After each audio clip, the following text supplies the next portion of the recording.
se fueron consumiendo las botellas, pidieron que cantara mis canciones y yo canté unas 12 contra de ellas. De pronto que se acerca un caballero, su pelo ya pintaba algunas canas. Me dijo, le suplico, compañero, que no hable en mi presencia de las damas. Le dije que nosotros simplemente hablamos de lo mal que nos pagaron, que si alguien opinaba diferente sería porque jamás lo traicionaron, que si alguien opinaba diferente sería porque jamás lo traicionaron.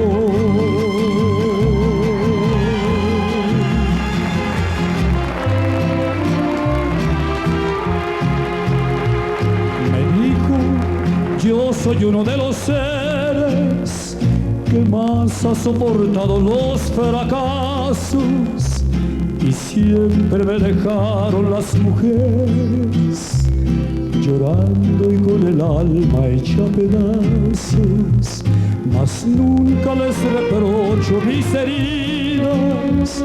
Se tiene que sufrir cuando se ama.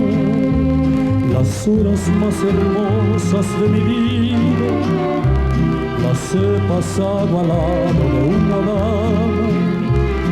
Pudiéramos morir en las cantinas y nunca lograríamos olvidarlas.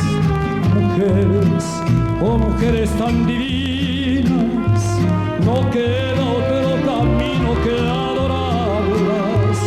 Mujeres, oh mujeres tan divinas, no queda otro